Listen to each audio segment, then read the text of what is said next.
स्वागत। आज हम मानव शरीर के अंदर जो कुछ हैरत अंगेज चीजें चलती हैं ना, उन पर थोड़ी गहराई से बात करेंगे। हाँ बिल्कुल। हमारे पास जो विज्ञान से जुड़े स्रोत हैं वो यही बताते हैं कि कैसे हमारी इंद्रियां, हमारा दिमाग और हमारे हार्मोन्स सब मिलकर शरीर का संतुलन बनाए रखते हैं। सही। और हमारा इरादा यही है कि इन स्रोतों की जानकारी को थोड़ा आसान बनाएं, समझें कि ये बॉडी अपना तापमान कैसे कंट्रोल करती है, बाहर की दुनिया को कैसे महसूस करती है और अंदर का माहौल कैसे ठीक रखती है। ये सब जानना वाकई बड़ा दिलचस्प है। तो शुरू करते हैं ज्ञानेंद्रियों से, मतलब हमारे सेंसर्स से। स्रोत कहते हैं कि ये 3 तरह के होते हैं। एक तो बाह्य संवेदी है ना। हाँ, एक्सटेरोसेप्टर्स, जो हमें बाहर का बताते हैं, जैसे स्किन से छूना महसूस होना या आंखों से देखना। और फिर हैं आंतरिक संवेदी, इंटेरोसेप्टर्स। ये शरीर के अंदर की खबर देते हैं, जैसे भूख लगना, प्यास लगना। और तीसरे वाले तो कमाल के हैं, स्वसंवेदी, प्रोपियोसेप्टर्स। ये हमें बताते हैं कि हमारा हाथ पैर बिना देखे भी कहाँ है, मतलब बॉडी की पोजीशन का अंदाजा रहता है। अच्छा, तो ये सारी इंफॉर्मेशन मिलकर हमारे ब्रेन तक पहुंचती है, जो कि हमारा कंट्रोल सेंटर है। बिल्कुल। और ब्रेन का काम सिर्फ सोचना नहीं है, बॉडी का बैलेंस बनाना, हार्ट रेट कंट्रोल करना, सब यही करता है। लेकिन स्रोतों में एक बात बड़ी अजीब लगी। कहते हैं कि ब्रेन में सुई चुभने पर दर्द नहीं होता। ऐसा क्यों? हाँ, ये सुनने में अजीब है, पर शायद इसलिए ताकि वो अपने जरूरी काम बिना किसी दिक्कत के करता रहे। वैसे ब्रेन का ये एक हिस्सा है हाइपोथैलेमस। हाँ, हाइपोथैलेमस सुना है इसके बारे में। ये हमारे शरीर का थर्मोस्टैट है। तापमान को मेंटेन रखता है करीब 98.6 डिग्री फ़ारेनहाइट या कहें 37 डिग्री सेल्सियस पर, चाहे बाहर कितनी भी गर्मी हो या सर्दी। अरे वाह! और यही हमें बताता है कि पेट भर गया या प्यास लगी है। जी हाँ, तृप्ति और प्यास का केंद्र भी यही है। जरूरतें सब इसके कंट्रोल में। और वो मेड्यूला ऑब्लोंगेटा, वो भी कुछ करता है ना? हाँ, मेडुला ऑब्लोंगेटा निगलने या उल्टी जैसी क्रियाओं को कंट्रोल करता है। ये सब ऑटोमेटिक होता है, हमें सोचना नहीं पड़ता। सही। ये तो ऑटो पायलट मोड जैसा हो गया। और दिल की धड़कन का क्या? वो भी ऑटोमेटिक है? काफी हद तक। जानकारी तो ये कहती है कि अगर दिल तक जाने वाली सारी नसें काट भी दें, तब भी वो अपनी एक रिदम में धड़कता रहेगा। उसकी अपनी अंदरूनी क्षमता है। ये तो गजब है। मतलब शरीर की अपनी एक ऑटोनॉमी है।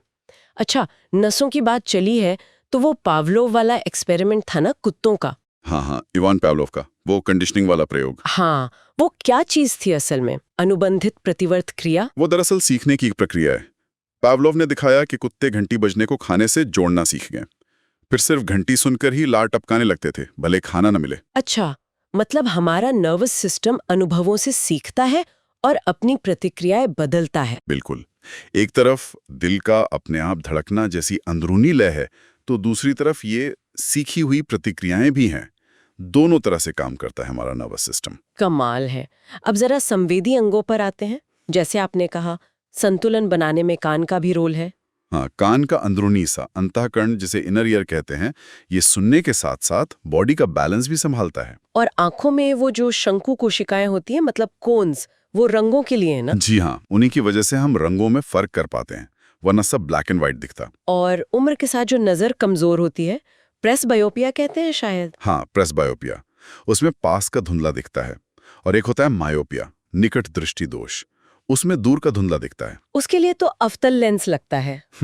कॉन्केव वाला। सही। और हाइपरोपिया यानी दूर दृष्टि दोष में पास का धुंधला दिखता है, उसके लिए उत्तल लेंस, कॉन्वेक्स लेंस। ठीक है। अब आखिर में एक और जरूरी सिस्टम पर आते हैं, एंडोक्राइन सिस्टम, मतलब हार्मोन्स की दुनिया। थॉमस एडिसन का नाम क्यों आता है इसमें? Father of endocrinology? हाँ, उन्हें इसका श्रेय दिया जाता है शुरुआती काम के लिए। ये सिस्टम दरअसल ग्रंथियों का है, जैसे थायराइड, पिट्यूटरी, एड्रेनल। ये डक्टलेस होती हैं, मतलब नलिका विहीन। कोई नली नहीं होती, तो ये हार्मोन्स कैसे पहुंचाती हैं? ये ग्रंथियां हार्मोन्स नाम के केमिकल सीधे खून में छोड़ती हैं, ब्लड प्लाज्मा में। अच्छा, और फिर खून के साथ ये पूरे शरीर में पहुंच जाते हैं? स्रोत कहते हैं कि ये जीवन की गति, टेम्पो ऑफ लाइफ बनाए रखते हैं। इसका क्या मतलब हुआ? जीवन की गति से मतलब है शरीर के मुख्य काम, जैसे हमारा मेटाबॉलिज्म, यानी खाना पचाकर ऊर्जा बनाने की रफ्तार, हमारा विकास, हमारा मूड, इन सबको कंट्रोल करना। हार्मोन्स इन सब में तालमेल बिठाते हैं। तो एक तरह से ये शरीर के केमिकल मैसेंजर हुए, जो अलग अलग अंगों को सिग्नल देते हैं कि कब क्या करना है, किस स्पीड से करना है। बिल्कुल सही। और इसीलिए अगर इस हार्मोन सिस्टम में कोई गड़बड़ी हो जाए, तो फंक्शनल बीमारियां हो सकती हैं। मतलब अंग शायद ठीक दिखें, पर हार्मोन के गड़बड़ होने से उसका काम बिगड़ जाता है। जैसे थायराइड प्रॉब्लम में होता है, एनर्जी लेवल गड़बड़ा जाता है। हाँ, बिल्कुल वैसा ही। तो कुल मिलाकर आज हमने देखा कि हमारा दिमाग, हमारी नसें, इंद्रियां और हॉर्मोन्स, ये सब कितने जटिल और शानदार तरीके से मिलकर काम करते हैं। हाँ, एक ऑर्केस्ट्रा की तरह। तापमान कंट्रोल से लेकर देखने, सुनने, बैलेंस बनाने, यहाँ तक कि मूड और एनर्जी तक सब कुछ कितना बारीक कंट्रोल होता है। वाकई, ये हमारे शरीर की अंदरूनी इंजीनियरिंग का बस एक छोटा सा नजारा था। कितना कुछ हमारे अंदर चुपचाप चलता रहता है हमें ठीक रखने के लिए। सही कहा, हमें पता भी नहीं चलता। और जाते जाते एक सवाल छोड़ जाते हैं सोचने के लिए। अगर ये हार्मोन्स हमारी जीवन की गति तय करते हैं, तो बाहर की चीजें जैसे स्ट्रेस, हमारा खाना पीना या हमारी लाइफस्टाइल, ये इस नाजुक बैलेंस और स्पीड को कितना बदल सकती हैं? इस पर सोचा जा सकता है। हाँ, ये एक महत्वपूर्ण सवाल है। बाहरी कारक अंदरूनी संतुलन को जरूर प्रभावित करते हैं।